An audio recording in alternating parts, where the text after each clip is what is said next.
Hi, my name's Edward Nelson and this is my Facilitating Change YouTube channel.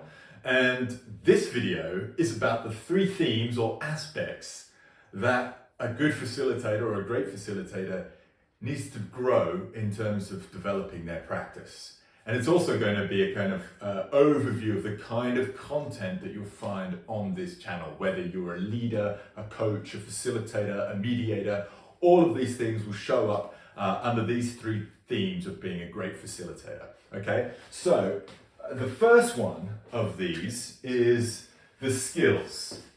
All right, what are the skills you need to be a great facilitator? Well, of course, listening is one of them. Pausing, listening, reflecting back, presenting, or giving feedback. These are all skills and things that you'll do, how you set up a room, right? These are the practicals of the facilitation, right? These are things you can develop through skills practice and skills awareness.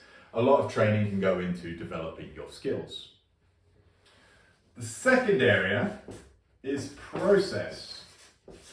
Now, the process is how you might move a group through a difficult spot, or how you set up the whole event. A process of what happens when there's conflict between two people within the group, or if there's an elephant in the room. In fact, one of my most popular videos is actually about the 5 stages of mediation. And that talks you through 5 stages that you may go through in the process of mediation. So developing your toolkit in terms of the processes that you have for holding people through a facilitation, that would come under the process section. So there's skills, the things that you do in the moment. There's the process, how you take people through a facilitation. And then the third one is your presence, which is the quality with which you do the other two.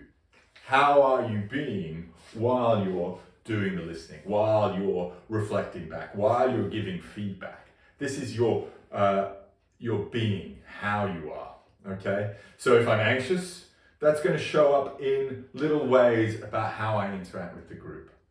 How rushed am I? Or how calm, how curious am I?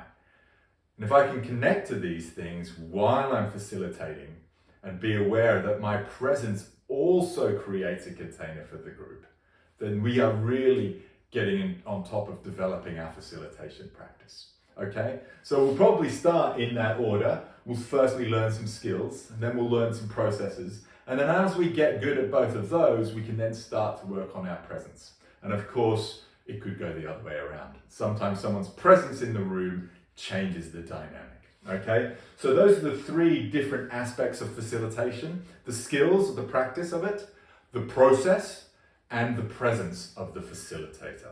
Okay, so I'm Edward Nelson. The 3 themes that you'll see on the YouTube channel that I've got, Facilitating Change, will probably come under 1 or 2 of those buckets every time. You can go back and look at some of the older ones when I was young and have a look at those. But these are the 3 themes that you will see again: developing the skills, developing the process, and developing your presence. Thanks for listening, and subscribe if you're interested on the link below. My name's Edward Nelson, and this is Facilitating Change. Bye.